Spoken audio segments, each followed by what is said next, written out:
Hello बच्चों, आज मैं आपको 1813 का आज्ञा पत्र के बारे में बताऊंगी।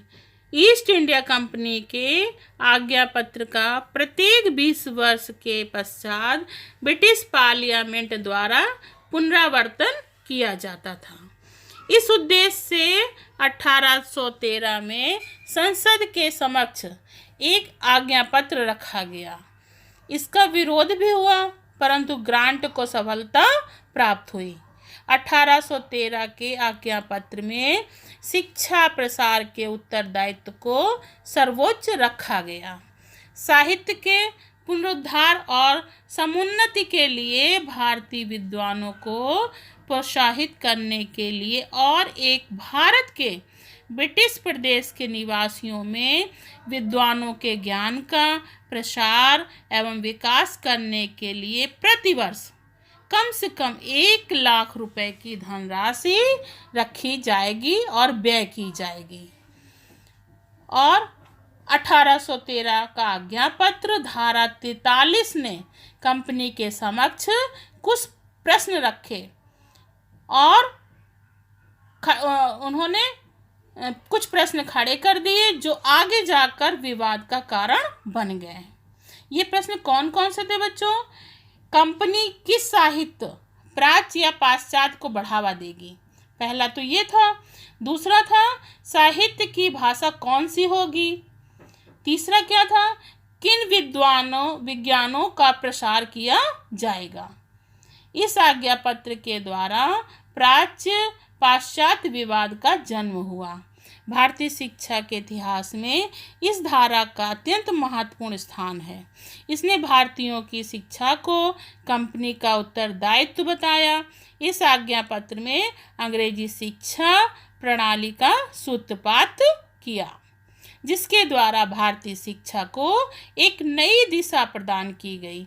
ये तो बच्चों मैंने आज्ञा पत्र बताया, किसका? 1813 का।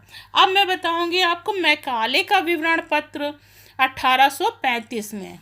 लॉर्ड मैकाले ने 10 जून 1834 को भारत के गवर्नर जनरल की काउंसिलिंग के कानूनी सलाहकार कानून सदस्य के रूप में नियुक्त होकर भारत में क्या किया? पदार्पण किया, यानी पदभार संभाला।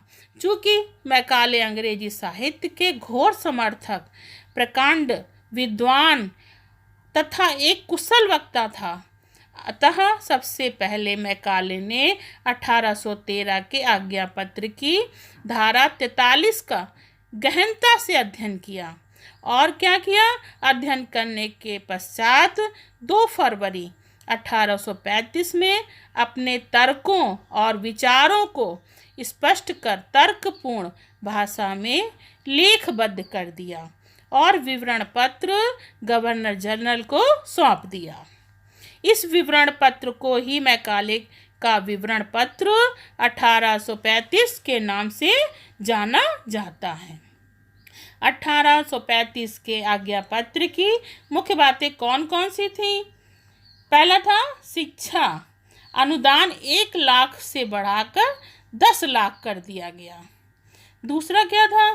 किसी भी भारतवासी तथा सम्राट को अपने धर्म, जन्म स्थान, वर्ग एवं वर्ण के आधार पर किसी भी स्थान तथा पद को प्राप्त करने से रोका ना जाए। ये तो दूसरा था। तीसरा क्या था? कि गवर्नर जनरल की काउंसिलिंग में एक कानूनी सदस्य बढ़ा दिया जाए। चौथा क्या था? मैकाले के आगमन से प्राच्य पाश्चात्य विवाद ने और गंभीर रूप धारण कर लिया। मैकाले का मकसद ऐसे नागरिकों का निर्माण करना था जो कि रक्त तथा वर्ण से तो भारतीय हों, किंतु उनका क्या हो? रुचि, विचार, नैतिकता व मानसिक रूप से अंग्रेज हों। ये नीति थी किनकी? मैकाले का विवरण पत्र पर। ये बच्चों मैंने आपको 1813 का आज्ञा पत्र बताया और लॉर्ड मैकाले का विवरण पत्र 1835।